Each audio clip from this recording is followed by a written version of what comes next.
It's a cool, wet, rainy spring day here in California, and I didn't think I was going to be able to get in my garden today.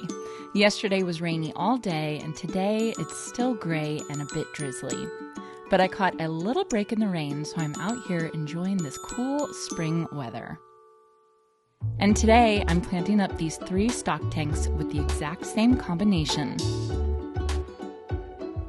The same number of plants, the same varieties, the same colors, but I'm doing something a little different with how I place everything. A little experiment to see how much placement really changes the look.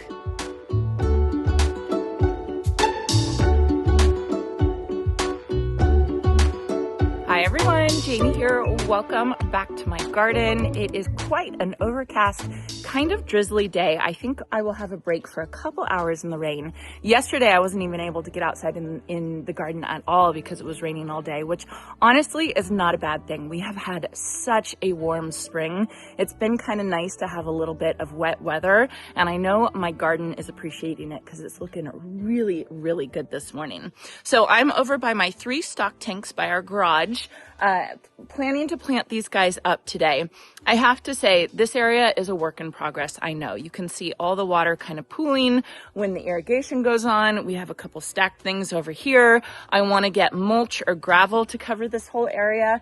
But again, we have, that never ending list of things you need to do.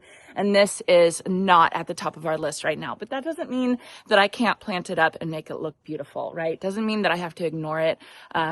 I am not a perfectionist at all, and I think this is one of those situations where it's good to not be a perfectionist, because every time I've planted these stock tanks up, even when I thought, oh, is it really worth it? I have thanked myself a couple weeks later once it starts blooming. I mean, I've been so happy every time I've planted these guys up, so I'm going to do it again today. Now, normally when I plant these 3 stock tanks up, I match them. I repeat the same recipe in the exact same placement on all 3, and I think that looks really beautiful and really cool. But I was thinking about it this morning.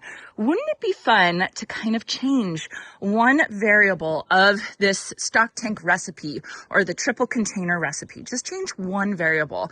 And what I'm going to change today is I'm going to change placements. So I have the exact same recipe, the exact same plants for each stock tank. And the only change that I'm going to do for the 3 stock tanks is I'm going to change the placement of where I plant them. And then see how they look, see how different it'll look, see how maybe it can change the feel, like maybe one will feel more formal, one will feel more naturalistic, one will feel more crazy wild. I don't know. I'm just really interested to see what would happen. I'm just kind of trying to change it up a little bit and play with it and just see what happens if I use the exact same plants but in different placements. I thought that would be really fun. Okay, so let me show you the plants that I picked out for the stock tank containers.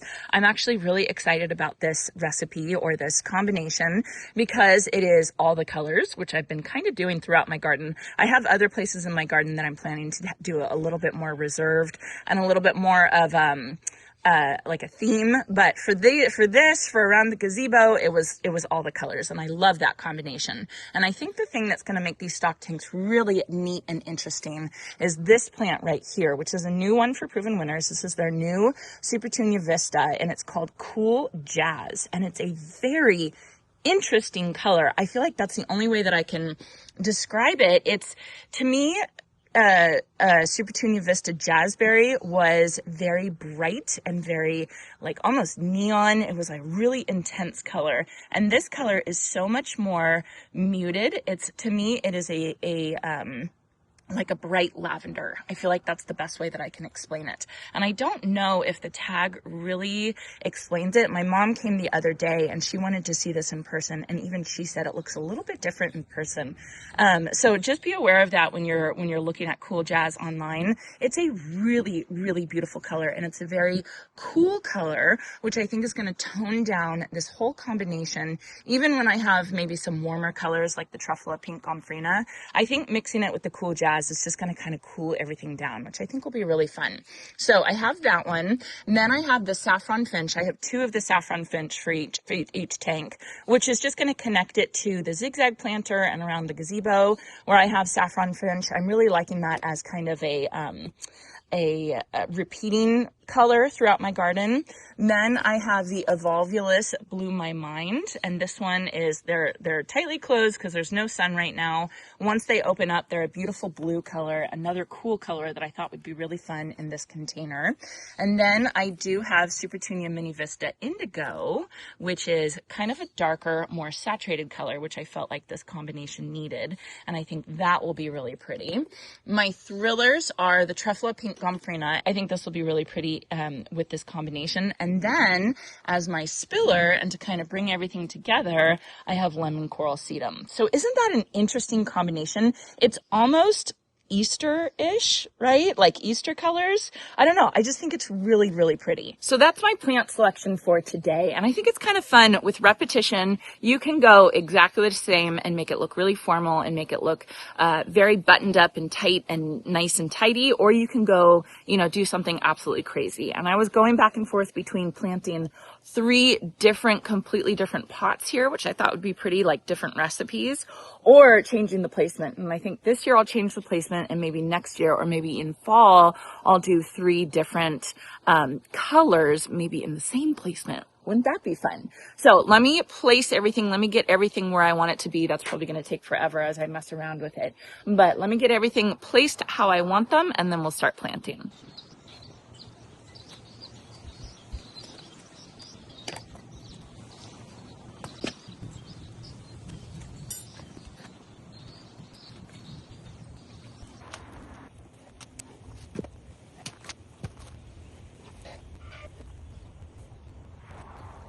Okay, so let's get started with the first stock tank, and this stock tank is going to be kind of my classic.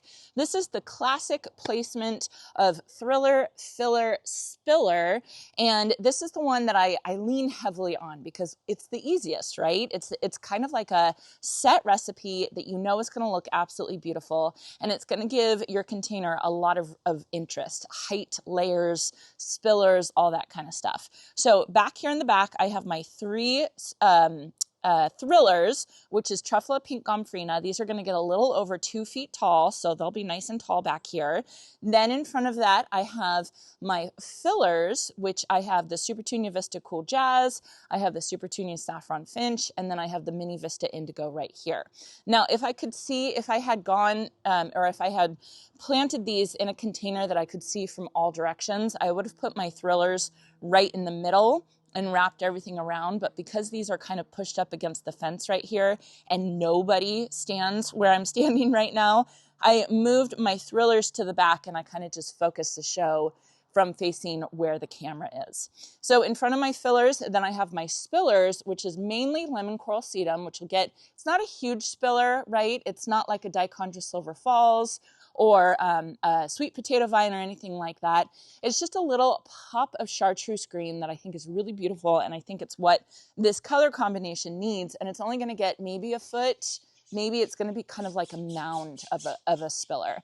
And then I do have the evolvulus Blew My Mind that I'm going to kind of tilt over, just like I'm going to tilt over the Lemon Coral Sedum. So this is my classic placement. I'm going to get this planted up.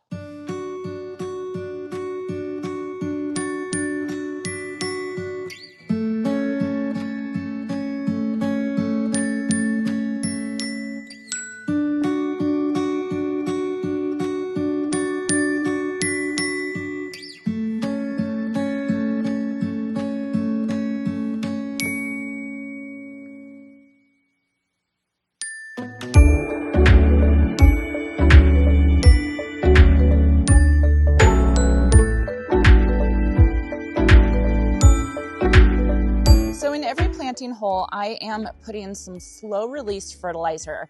The one I'm using is from Proven Winners, and this is a heat activated slow release fertilizer. And I've gotten a lot of comments and questions about using this stuff versus using starter fertilizer. And my thought process on it, and I want to preface by saying, you're not like, there's no one right way to garden. Everything depends on where you live, what your weather is, what your garden's like, the type of plants you're planting, how you garden. But how I think of it is, I don't want to put starter fertilizer on my annuals because my annuals are going to grow so fast. It's not really going to need starter fertilizer. Starter fertilizer is really good for when the soil's too cold and the roots of perennial shrubs, plants can't get to the nutrients they need to get established. Annuals are going to grow so fast, and I'm going to be fertilizing these annuals with water-soluble fertilizer every week from now on. I just personally don't think it needs starter fertilizer, so I only use this stuff with all my annuals. But when it comes to my perennials and my shrubs, I don't use this stuff. I just use a starter fertilizer when I'm planting everything. So I hope that answers the questions that you guys had about using starter fertilizer like Biotone or Sure Start in your planting holes with your annuals. If you want to use starter fertilizer with your annuals, I say go for it. If anybody is telling you you're doing something wrong in gardening, don't listen to them because there are so many variables in how you can garden. Pretty much, I mean, I'm trying to think of something that's just an absolute no-no, that there would never be a good, I'm sure there's something, but I just can't think of it right now.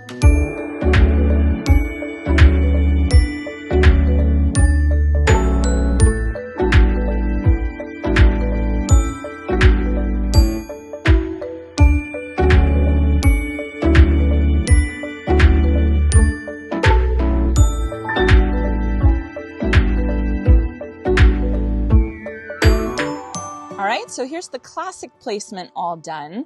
It looks gorgeous with the thriller, filler, and spiller. I think that is really pretty. But I have to say, I'm very excited to try this one. The way that I placed this one is, I placed it asymmetrical. So I have the thriller off to the right and the spiller off to the left. And then instead of spreading them out, I grouped everything pretty much together. So I have a grouping of the lemon coral sedum here. I have a grouping of the saffron finch. I have a grouping of the evolvulus, grouping of the mini vista indigo, grouping of the truffula pink gomphrena, and then I did spread the cool jazz, one back here and one here. I think this container is probably my favorite one out of the three. I think it's really interesting and I think it's really cool. And I kind of think it frames, let me back up so you guys can see. It kind of frames it because that's off to the right. Wouldn't that be pretty if we had that placement like that and then exactly opposite over on that side? Wouldn't that be really pretty?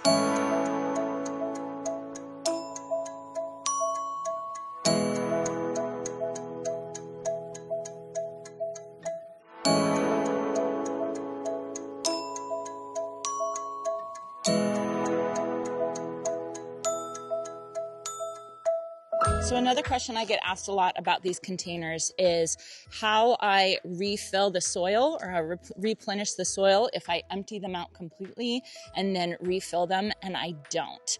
They will sink, the soil will sink as the year goes on based on just compaction and then me planting, and we just top it off basically once a year with fresh soil, and that seems to work fine.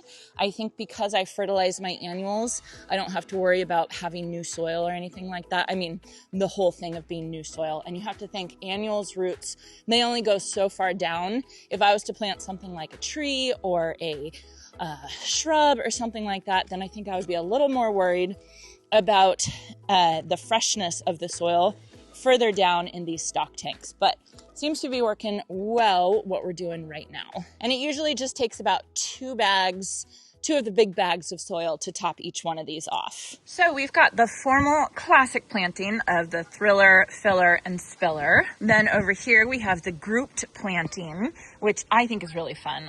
Obviously this one is my favorite. I think it's gorgeous. But then coming over here, this one I'm going to do a little different again. This one is going to be, I think, more of a naturalistic planting, almost Pete Udoff inspired with his matrix planting. As you can see, instead of grouping things or having them in a line, I mixed everything all together. I have the lemon coral sedum dotted around. I have the truffula pink gomphrena spread all around. Basically, I just mixed everything all together, and I'm really interested and excited to see how this one fills in. So very casual, very naturalistic, more formal, and then more, I don't know, pop of color, more fun. I don't know how to describe that one, but I think they're going to be really interesting to see how these grow together over the season.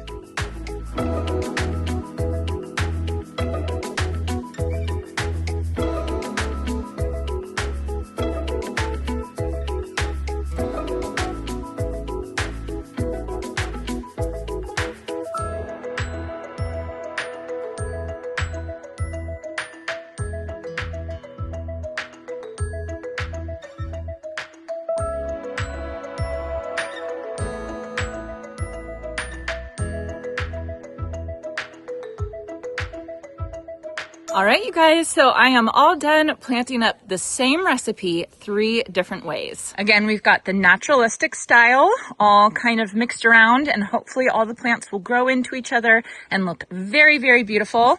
Then we have the more classic planting of a container with the thriller, filler, spiller. Honestly, all of them have thriller, filler, spillers. This is just kind of like the straight formal placement. And then this one where they're more grouped together in groupings of color, which I am absolutely in love with. So let me know in the comments which one is your favorite and which one you tend to lean towards more. I have to say I tend to lean towards this one more just because this is how I learned to plant containers. But I think that this exercise was really fun because it just reminded me there's other ways to plant containers too that are just as beautiful, and it's the exact same plants. So as you can see, it's looking pretty ominous, but I'm happy to say I avoided any rain when I was planting. I wouldn't even mind it if it was raining just a little bit because this is like drizzly spring rain, which is sometimes kind of nice. So, and I can't trust the weather report, at least where I live. I mean, you can never trust it because it changes. It changes pretty much every hour, and you never know exactly what the weather's going to be until it's actually happening, is how we think about it. So anyway, I'm happy it didn't rain. I'm happy I got these guys planted up. I hope you all enjoyed this, and I hope you all have a chance to get in your garden today.